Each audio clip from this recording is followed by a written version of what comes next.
If you knew what I knew, you could get 10 million views a video. And I want to know what MrBeast knows. So I spent the last week of my life watching every single MrBeast interview ever. Over 20 hours of content, studying everything that Jimmy said to come up with MrBeast's top 8 quotes for succeeding on YouTube. And hopefully these 8 tips are your key to hitting 10 million subscribers. The first of MrBeast's quotes is about the importance of returning viewership. Because one of the biggest things also people forget too is like whether or not people click on your video.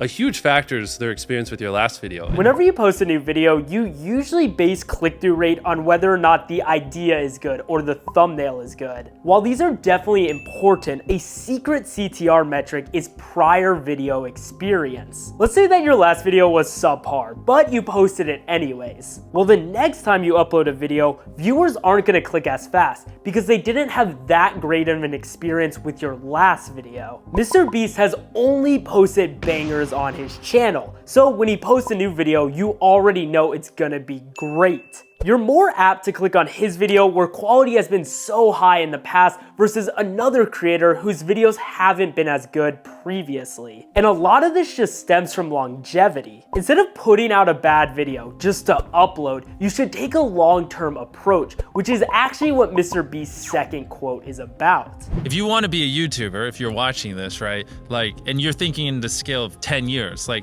if you literally are grinding and you're obsessed, there's probably a good chance you'll make it.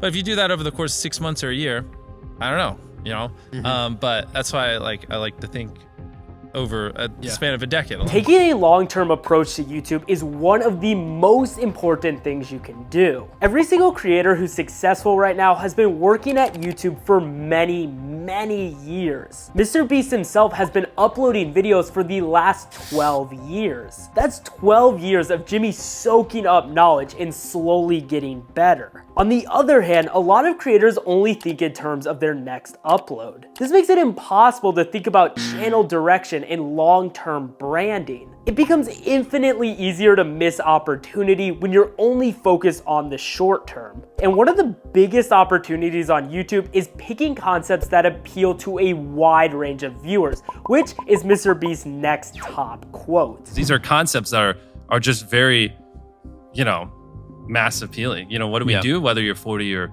you know, 15, like you can watch it. When picking a topic, you always want to go with an idea that is as broadly appealing as possible. Whether you are 15 or 40, you should be able to enjoy the video. A lot of the time, people will pick a concept that is too niche. While it's good to cater to a niche, you can also pick ideas that might appeal to a new audience outside of your niche. Let's use my running channel as an example. We have 2 similar videos here. I beat impossible world records and I beat Nick Symmonds world records. Pretty identical concepts, but this one performed better for a reason. Anyone who doesn't know who Nick Symmonds is not clicking this video. Impossible as the descriptor is much more broad, and people who aren't even interested in running could click this video. Choosing the right idea is one of the most important parts of YouTube, and MrBeast's next quote deals directly with ideation. I'm not 100% original. Like, it's not like $1 versus blank. I'm the first person to do it. But I just, you know, saw that format and I was just like, how can I do that 100 times better? MrBeast's $1 versus big money videos were some of the most successful videos on YouTube in 2023. But the original concept was actually done by BuzzFeed 7 years ago. The BuzzFeed video hit 22 million views on a topic that is pretty niche. MrBeast saw the success on that video, took the concept, and then multiplied it by 100x. The topics that he chose were much more widely appealing than a donut. And also, the content within the video is much crazier and much better than the original donut video. Seeing a video that overperformed and then making it better or adapting it to your niche is the #1 way you could come up with ideas that will bang. And obviously, MrBeast was able to 100x that donut video because he had scaled to massive size. But what are MrBeast's tips to become a massive channel? There's usually like 3 pillars. Like you have to understand really well what, you know, does well on YouTube. You have to understand how to build a business and like actually hire people and build a production team and you build these sets. And then you also just have to be like a good personality, be good on camera, be entertaining. If you look at any ultra successful channel on YouTube, they have definitely succeeded at all three of these pillars. MrBeast himself knows YouTube better than basically anyone on the planet and is able to easily predict a viral video. He's also been able to scale his channel from being just him in his bedroom to now over 300 employees and some of the smartest people on YouTube. Being able to build out a great team is how you make the jump from 1 million subscribers to 10 million. And finally, if you're not good on camera, there's just no way you're gonna be able to succeed as a YouTuber. Being someone that people want to watch is critical, and it almost goes without saying.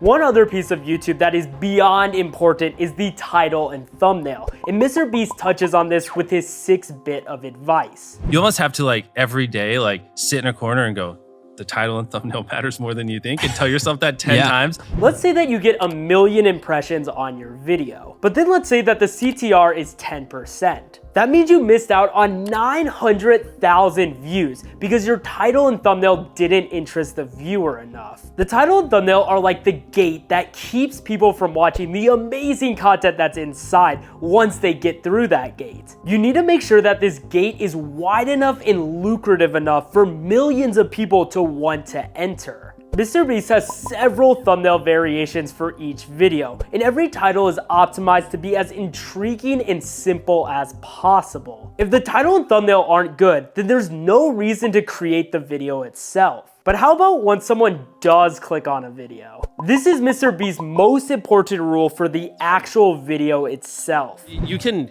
get views on a video, but people can feel unsatisfied and then not click the next one and eventually churn them out. The reason why 100 million people keep coming back every video is because we constantly try to prioritize what they want. This is a massive reason why you don't see crazy clickbait working on YouTube anymore. Sure, you might be able to bait someone in for one video, but when they leave the video feeling dissatisfied, chances for repeat viewership are very low. Getting views on one video is great, but building long-term viewership from satisfied consumers is one of the most important, if not the most important goal on YouTube. If a viewer finishes a video and feels underwhelmed, you've lost a fan, and chances are that they are not gonna click the next video. All of MrBeast's videos are unbelievable, and you can't wait to watch the next one. If Jimmy's videos started getting worse, viewership would inevitably fall off because people would begin to feel unsatisfied and seek to fill that satisfaction somewhere else. Well, there's one quote left from MrBeast, and from all the hours and hours I spent watching these interviews,